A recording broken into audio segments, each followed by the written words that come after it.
Pues ya lo habéis visto.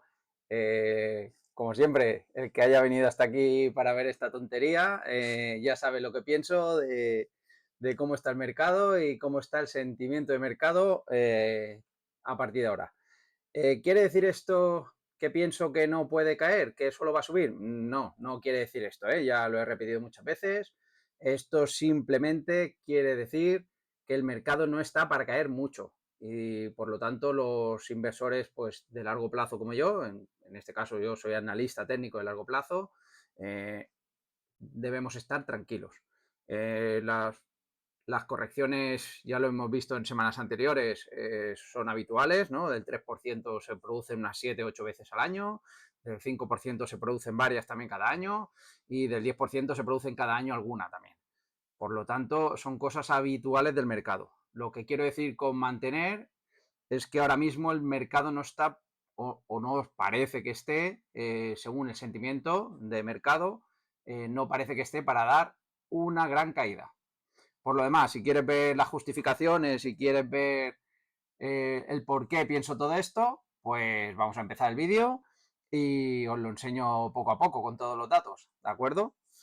Y el que no quiera, pues ya sabe, ya se puede marchar. Ya ha visto la tontería de la semana y qué es lo que pienso, cómo está el mercado ahora mismo. Vamos allá, vamos con el Fear and Greed. Como siempre, voy a intentar hacer un repaso rápido, ¿de acuerdo? Traigo unas cuantas estadísticas, tanto buenas como malas, y me parece interesante. Voy a actualizarlo, no vaya a ser que haya cambiado algo.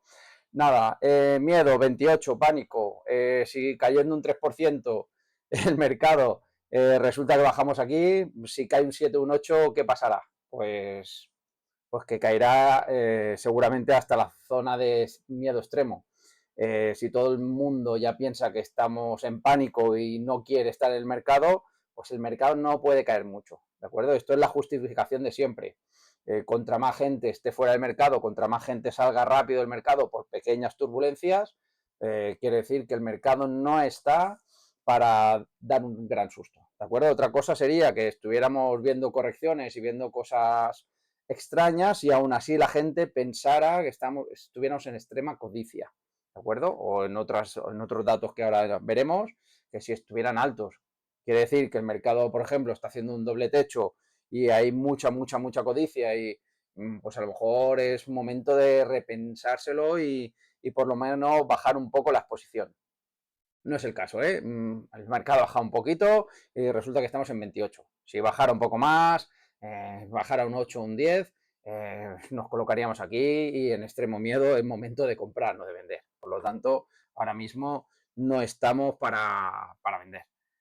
Sí que es verdad que los inversores de corto plazo, pues lo que tienen que hacer ya tendrían que haber salido antes, ¿de acuerdo? Cuando el impulso se acabó. Ya lo dijimos en semanas anteriores, el impulso AD estaba claro que se había terminado.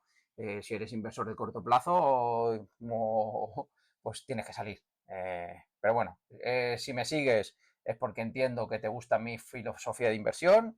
Si me sigues, entiendo que es porque mis ideas y cómo veo yo el mercado a largo plazo tranquilamente te gusta y es como, pues esto, es mi opinión, ¿de acuerdo? Como dice el gran Isra Bravo, son mis costumbres y hay que respetarlas. Así es como yo invierto, así es como a mí me gusta tener mi dinero metido en el mercado y así es como yo duermo tranquilo, sin más, ¿de acuerdo? Yo no tengo ahorros, yo todos los ahorros van directos a la bolsa, normalmente de Toro, y ya está, y ahí voy comprando y picoteando cosas. Que además el que me siga mucho pues lo puede ver sin problemas. Bueno, a lo que íbamos, Fair and Grid, 28, ya estamos en miedo, no es un miedo extremo, o sea, no está para comprar, está para, pues, bueno, pues para mantenerse sabiendo que el mercado, pues, posiblemente pueda caer un poco más, ¿eh? De hecho, voy a abrir la plataforma porque caer un 8 o 10% sería el primer soporte natural, creo yo, ¿eh? Ahora voy a abrir una plataforma de trading y, bueno, de gráficos, el Pro Real Time, y lo veremos, ¿vale? A ver, un momentito que pongo las contraseñas. Esto no lo había pensado hacer, pero creo que puede ser interesante, ¿vale? Soy yo.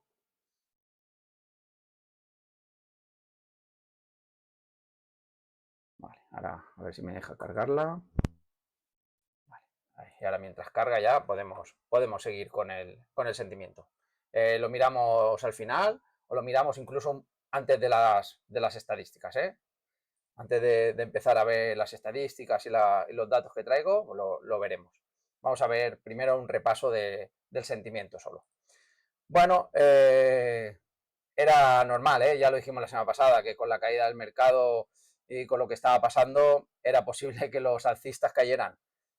Aquí nos vuelve a ocurrir lo mismo, que los bajistas están tan fuertes, un 46% de los inversores de la AA piensan que el mercado va a caer, quiere decir que esta gente ya, muchos de ellos seguramente ya no están invertidos.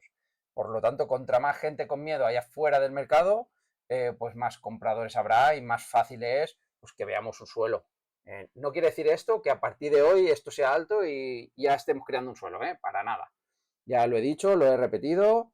Creo que me he explicado suficientemente bien, ¿de acuerdo? Podemos ver más caídas, pero no van a ser caídas abruptas. O sea, el mercado, el sentimiento de mercado no está para caídas abruptas. Otras cosas y otros datos sí que podemos temer un poquito más. De hecho, ahora os enseñaré unos datos que podrían indicar justo lo contrario. Pero el sentimiento de mercado, que es de lo que se trata este vídeo, no está para que el mercado caiga muy, muy, muy fuerte. Bueno, vamos al VIX. Voy a corregir. Traigo una estadística interesante del VIX, ¿de acuerdo? Bueno, un par de estadísticas. Lo voy a poner más grande, que creo que se ve mejor, ¿vale? Vale, creo que así se ve mejor. Está claro que estamos en una zona por encima de su media histórica, que son unos 19 aproximadamente. Esto indica volatilidad, no quiere decir que vaya a caer el mercado, simplemente indica volatilidad y que estamos en momentos pues peliagudos, pues tan peliagudos como que cualquier noticia nos puede hacer caer al mercado una barbaridad. Y no digamos las criptomonedas, lo que pasó el otro día. He leído que más de 1.600.000 cuentas quebraron por estar apalancadas y caer lo que cayeron las criptomonedas. O sea, una barbaridad. Por favor, no os apalanquéis. Es un juego de suma negativa. Esto ya no es ni suma cero. Esto, la bolsa dicen que es un juego de suma cero que ganan los grandes por tener más dinero, ¿no? La teoría del casino, contra más dinero, pues más llega y más fácil es mantenerse. En este caso, cuando te apalancas ya no es suma cero, ¿de acuerdo? O sea, te apalancas simplemente por 2, te sube un 100% la bolsa y si después te cae un 50%, resulta que lo pierdes todo. No tiene sentido cuando en realidad estaríamos en el mismo nivel. No os apalanquéis. No, no, no, no es bueno. Eso dejárselo a la gente que le gusten las emociones fuertes y a lo mejor profesionales que se dediquen a esto.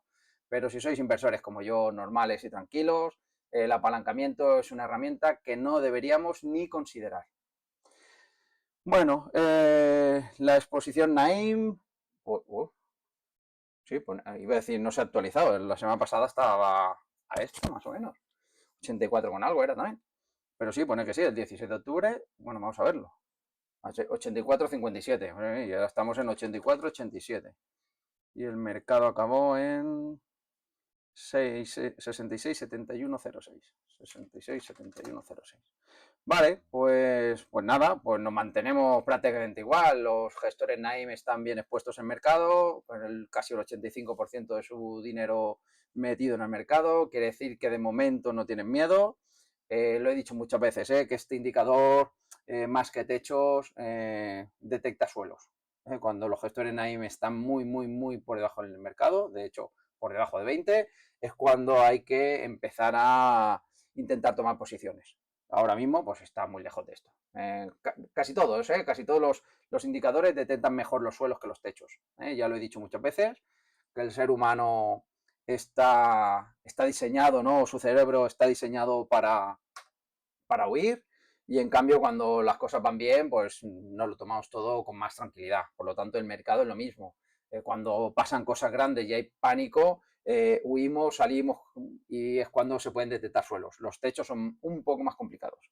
Esta herramienta sí, por ejemplo, esta herramienta sí que me gusta mucho para detectar, ¿no?, el put and call. Aquí es que hay dinero en juego, ¿no? Compras, opciones de compras put y opciones de compras call. Esto es un ratio entre ellas.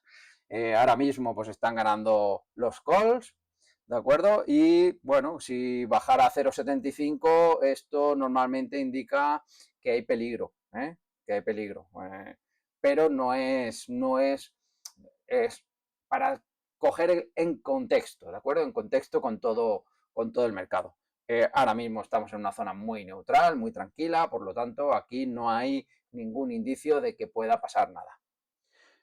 Vale, el ratio bullish, así se ve bien, ¿no? En grande, sí.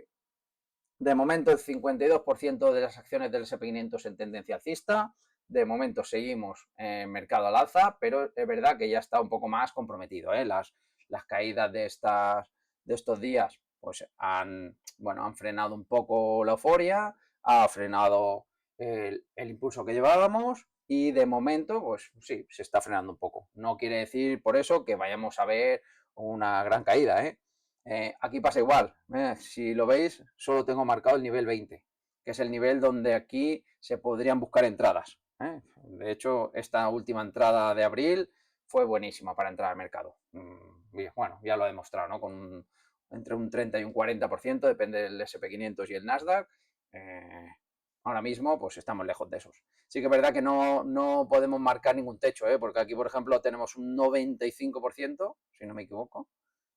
85, perdón, un 85%, y el mercado siguió subiendo durante casi un año. Por eso no es una buena herramienta para detectar techos, que es lo que podríamos estar viviendo ahora, ¿de acuerdo? O sea, ahora lo veremos en la plataforma con el S&P 500 que ha habido una pequeña corrección y si eso vuelve a llegar al mismo sitio y cae, podríamos ver un pequeño techo, pero es un techo muy pequeño y que los soportes están cerca.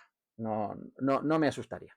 Pero bueno, el porcentaje bullish, de momento por encima del 50%, no es un mal dato. Y nada, zona neutral, ¿de acuerdo? También. La línea D, voy a actualizarla. Vale. Bueno, ya dijimos que veíamos una pequeña divergencia. La semana pasada cierre, al final confirmó esta divergencia. ¿Qué ha pasado? Que el mercado también ha caído a la vez, por lo tanto ya estamos casi a la par. Ha caído por debajo del mínimo anterior, eso es bueno. Y lo que sí que estamos viendo pues es un canal, ¿no? Un canal bajista, que es, siempre lo digo y siempre lo repetiré, la forma más noble de que tiene un mercado de corregir. Ojalá todas las correcciones fueran en forma de canal bajista, porque podemos buscar soportes bastante eficazmente y podemos ver dónde se rompe esa corrección. Ya veremos si es así o no. Ahora, pues en la zona alta del canal, de momento, sin más. El mercado ahora sí está un poco en corrección. El AD está claro. No puedo cerrar esto. Qué raro. Ah, porque está muy grande, ¿no? La pantalla. No puedo cerrar igualmente. Bueno, es igual. El AD, como dijimos, ha bajado de 50. Está claro que está por debajo. Yo esperaría que bajara debajo de 20 antes de empezar a hacer nada más, para empezar a buscar posiciones. Eso no quiere decir que hayan valores rezagados que nos puedan gustar y que estén ahí, que con la corrección ahora podamos pues, pinchar un poco. Pero no al mercado en general, ¿de acuerdo? Después las correlaciones de cada uno, pues que se lo haga. Yo hablo en general del mercado, ¿eh? El mercado ahora mismo, pues no está para entrar. No parece que sea. Ahora, pues es lo que se dice, ¿no? Es un cuchillo cayendo. Y si pones la mano, pues te pinchas. Y ya está. Pues más vale dejarlo descansar de verdad, dejarlo o en tiempo o en precio, que eso son las dos formas de corregir. No siempre tiene que ser en precio. No por ello tiene que caer el mercado hasta aquí. Sino que a veces simplemente pues se deja y lateraliza un tiempo, un rato, y es verdad que las lateralizaciones nunca podemos saber si son de distribución o de acumulación, pero las roturas pues nos ayudan a saberlo. Por eso yo no trabajo en mercados laterales. Sí que puedo comprar en suelos y sabiendo que el stop está cerquita. y bueno, si pierdo, pierdo poco, y si gano, en realidad ganaría muchísimo, y la relación beneficio-riesgo pues es buenísima. Pero de momento, ahora mismo no es el caso. Ahora de momento el AD está corrigiendo en forma de canal, y el SP500, pues ya veremos, de momento ha hecho el primer mínimo decreciente, ya veremos qué pasa a partir de aquí. Vale, el SP500 equiponderado, aunque lo utilizo más para confirmación, simplemente pues eso, de momento confirma lo que vemos en el AD, ¿eh? También cayendo por debajo de los mínimos anteriores, pero no vemos divergencias ni nada, simplemente no se está dibujando o escribiendo lo que ya hemos visto en el mercado, que de momento ha caído por debajo del mínimo anterior. Y bueno, antes de, como decía, antes de ver el... ¿dónde tengo el SP500? Aquí. Antes de ver las estadísticas, os voy a poner aquí una gráfica del SP500, ¿de acuerdo? La voy a ampliar bien. Primer soporte bajista. Bueno, una caída, ¿no? Sí, hablábamos de las caídas. Una caída, vamos a poner una caída del 10% desde su máximo. Una caída del 10% sería más o menos aquí. Que es más o menos, pues, el primer soporte natural que tiene el mercado. Quizás si lo viéramos en total return, con dividendos incluidos, quizás sería exactamente eso. ¿De acuerdo? A mí siempre me gusta estudiar el mercado con los dividendos incluidos. 9, 10, 10,06. Justo ahí, ¿eh? O sea, una corrección de un 10% sería ir a parar al primer soporte natural, donde además incide también por la media de 200. Que ahora podríamos ver al mercado subir un poquito y caer, y esto podría ser un hombro cabeza a hombro. Lo podríamos dibujar aquí. Podría ser así, un hombro, la cabeza, y después que veamos otro hombro. Sí, podría ser, por supuesto.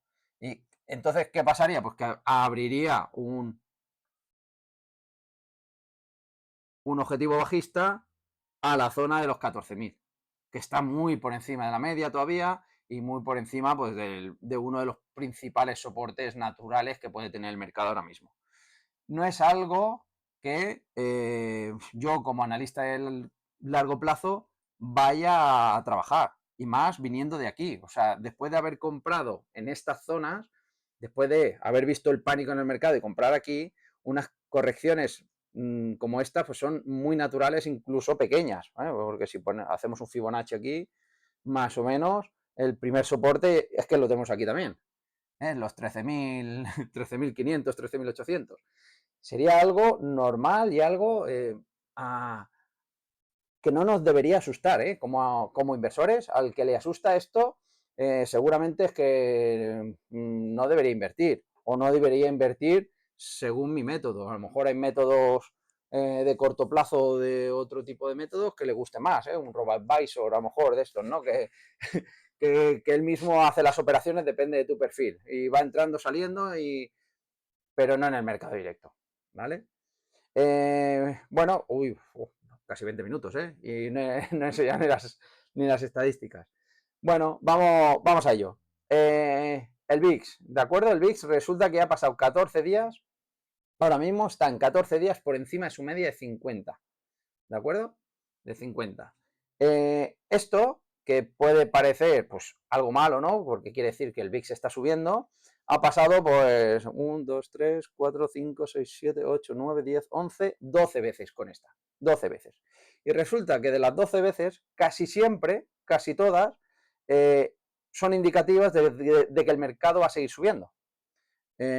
Al que le guste la ciclicidad del mercado, además, mira, podemos ver una sola, dos veces juntas. Una sola, dos veces juntas. Una sola, dos veces juntas. Pues ahora, por lógica, deberías ver una, otra un poco más, y después dos, ¿no? Y ya en un mercado un poco más bajista. Pero bueno, de las 12 veces, resulta que solo, bueno, esta es que sí que... Esta, una no estaba indicando que iba a subir, aunque hubo un repunte. Esta no indicaba que iba a subir porque siguió bajando, ¿de acuerdo? Que es el final del 2023. Y esta, que fue al principio de este año, 2025, que también siguió cayendo. el resto de veces, de las 12, 9, el 70%, 66%, resulta que indicaba que el mercado iba a seguir subiendo. Por lo tanto, no debemos asustarnos de que el VIX esté por encima de su media alcista. Tal y como está hoy, va a seguir mañana también, por encima de él. Por lo tanto, llegaremos a zonas un poco más altas. Y resulta que contra zonas más altas, más claro es el indicador de que en realidad el mercado puede estar marcando un suelo. ¿De acuerdo? Esto sería una de las estadísticas positivas que traigo. Traigo algunas negativas, que siempre me dicen, es que no, no trae nada negativo. Bueno, traigo de todo. Hoy he traído de todo. De momento, esta es más o menos positiva, aunque hemos visto que hay pues 2 o 3 ocasiones en las que realmente el mercado todavía no daba el pistoletazo para seguir subiendo. Perdón, he vuelto. Vale. Jeffrey Hitch, del Almanac Trader, ¿de acuerdo? Nos trae la estacionalidad del VIX. Hay una gráfica un poco más grande donde muestra que al principio de año, en marzo, o así sube un poco y después vuelve a subir ahora en octubre. Nos vamos a centrar simplemente en esto, que es lo que nos interesa ahora, que en octubre, noviembre, esto es desde el año, la estadística, la media del VIX entre el año 90 y 2024, ¿de acuerdo? Los últimos 35 años. Y siempre, pues en octubre vemos un pico de volatilidad, que resulta que ahora la estamos viendo. Y a partir de aquí, normalmente baja y da inicio a los mejores 3 meses del año, que son noviembre, diciembre, enero, ¿no? Los mejores 3 meses juntos, normalmente son esos.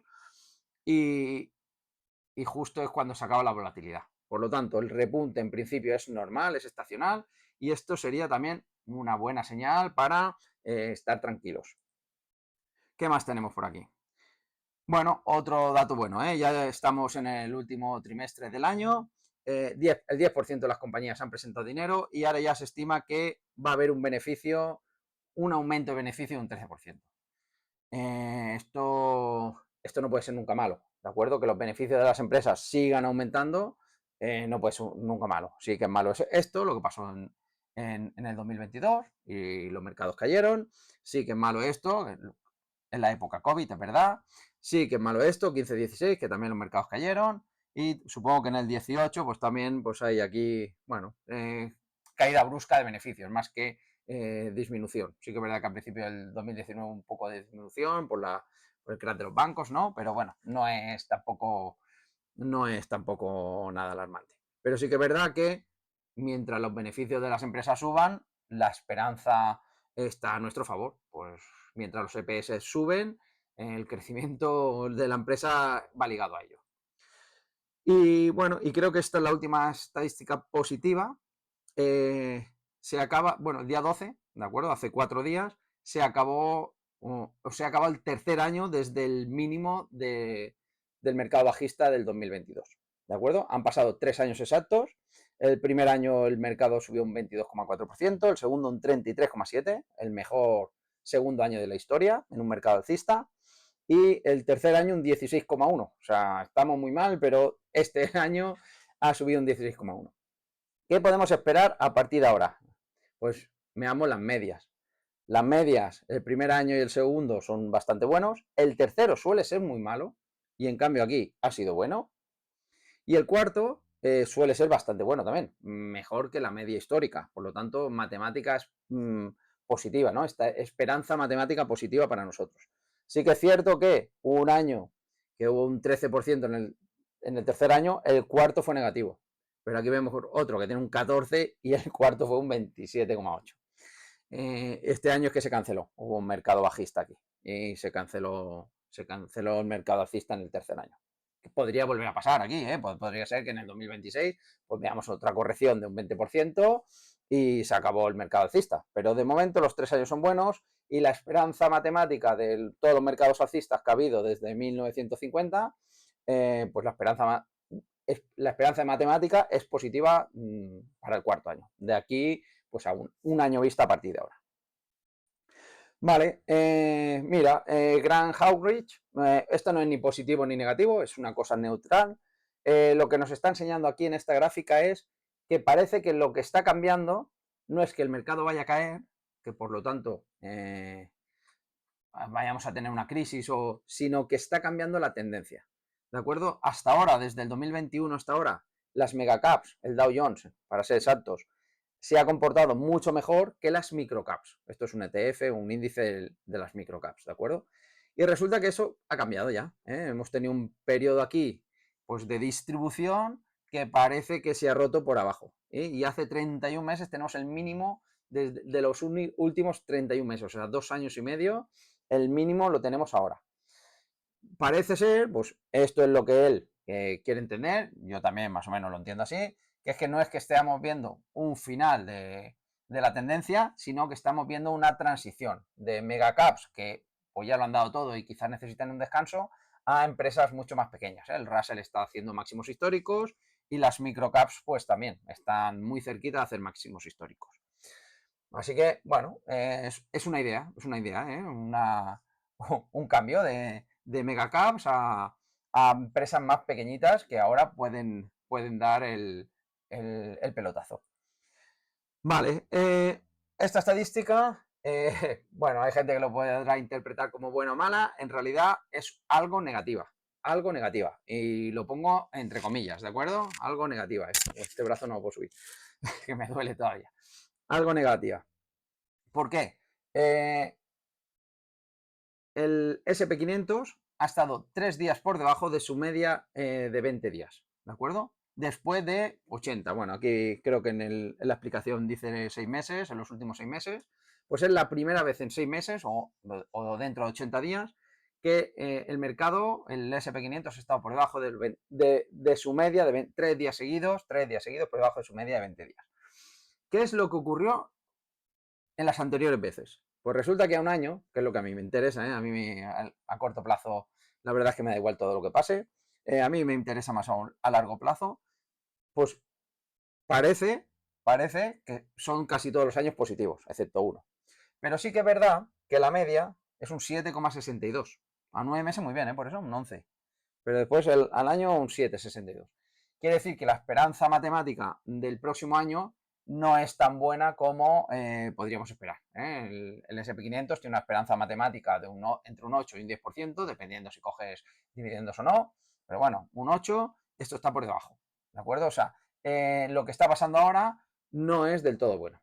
No quiere decir que sea malo, simplemente que no es del todo bueno. Y ya está, creo que se entiende. Una gráfica que algunos se estirarán los pelos, ¿de acuerdo? El peso de a día de... esto fue el día 9, vaya. Esto fue el día 9. No sé por qué pensaba que había sido ayer. No, es que no sé dónde lo he leído. Bueno, es que sí, lo ha colgado hoy, pero la gráfica es del día 9. Vale. Digo, hostia, esto es nuevo, pero no.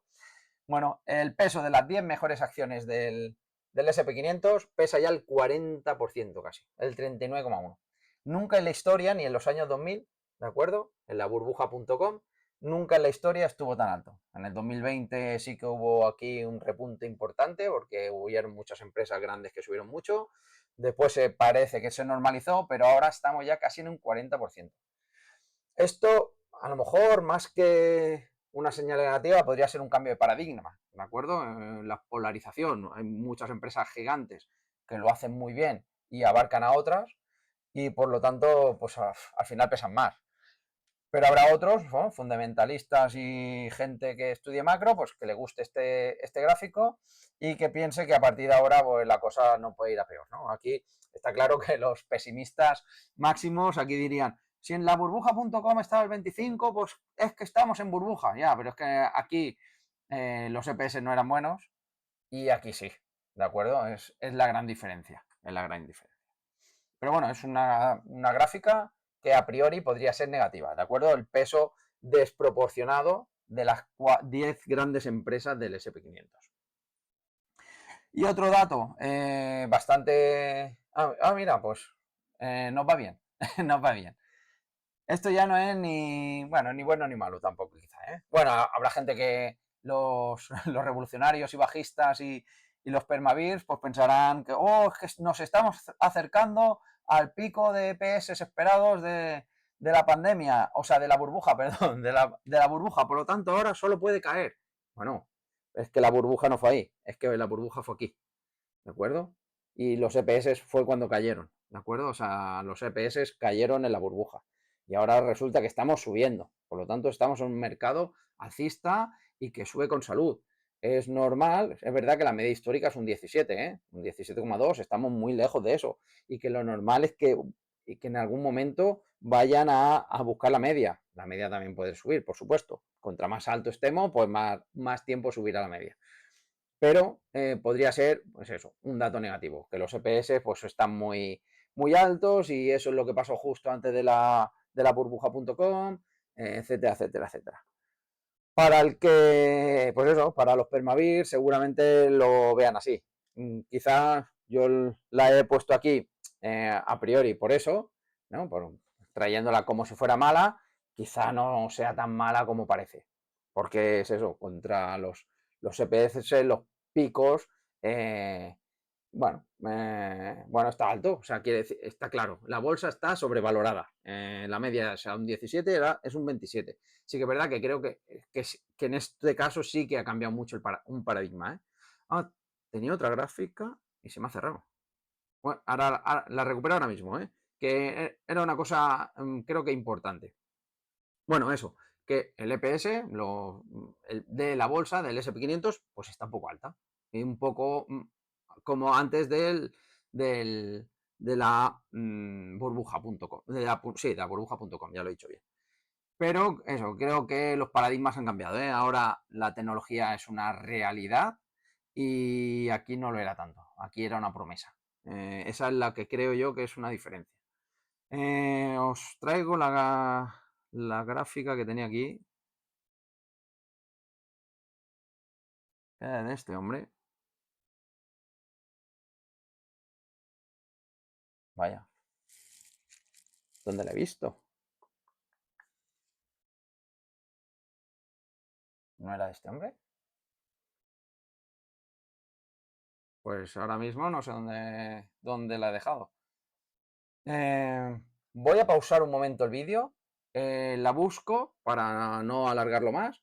Y vuelvo enseguida. Porque era una cosa muy de análisis técnico. De análisis técnico de la vieja escuela. Y creo que es interesante. ¿De acuerdo? La voy a buscar en un momento y ahora voy. Vale, la encontré. Sabía que era de Grant Hounrich, pero pensaba que estaba en su web y resulta que estaba en el Twitter, en X. ¿De qué va esta gráfica? Simplemente es una teoría, la teoría del Dow, donde siempre compara el Dow Jones Industrial con el Dow Jones de transporte. ¿De acuerdo? Y aquí Dow elegía o vigilaba divergencias, que en este caso se está produciendo. El Dow Jones Industrial está subiendo y el del transporte se está bajando. ¿Por qué me parece interesante esta gráfica? Porque para cualquier analista técnico esto debería ser una señal de alarma importante, ¿de acuerdo? Importante. Aquí está pasando algo. Pero realmente creo que ahora mismo el paradigma de la sociedad sí que ha cambiado mucho, ¿de acuerdo? Sí que creo que antes todo se movía por carretera, por tren, etcétera, etcétera, necesitaba cualquier producto, necesitaba transporte y hoy en día no, ¿de acuerdo? Tenemos muchos productos que no necesitan transporte, ¿de acuerdo? Que no necesita, por lo tanto, el transporte es algo que está decayendo y la sensación, no es que trabajen menos, porque está claro que todo lo que esté relacionado con el Dow Jones Industrial, que son cosas físicas, se va a necesitar, se va a necesitar mover, por lo tanto, pero sí que es la expectativa de la gente. Y como la gente piensa pues que Netflix no le hace falta transporte, que Amazon ya se lo hace él solo el transporte, no le hace falta transporte, que Meta no necesita transporte, Nvidia sí que necesitaría transporte, por supuesto, pero hay muchas empresas que no necesitan transporte y la gente, pues bueno, pues como la bolsa es un juego de expectativas, pues es normal que el transporte caiga. Por eso a mí personalmente no me parece tan grave esta divergencia. Es algo que antes vigilaba mucho, porque cuando estudié análisis técnico era una cosa que se le daba mucha importancia. Ahora ya, bueno, la pongo en duda. De hecho, no la suelo mirar, ¿de acuerdo? No, a lo mejor hace 2 o 3 años que no miraba esta comparación. Sí que es verdad que hay analistas técnicos que sigo y a los que aprecio mucho y a los que son referentes para mí, que esto lo siguen y por lo tanto me voy enterando un poco de cómo están. A Grant Howrich no se lo había visto poner nunca y lo ha puesto. ¿Por qué? Porque es un analista técnico y como buen analista técnico sabe que cuando hay una divergencia así, el mercado no es saludable. Pero, como digo, es una cosa para coger un poco con pinzas. Y bueno, y hasta aquí, que este vídeo se alarga demasiado, ya son 35 minutos. Si has llegado hasta aquí, pues muchas gracias. Espero que te haya servido de algo, espero que te haya ayudado. Y como siempre, pues nos vemos en próximos vídeos. Hasta luego.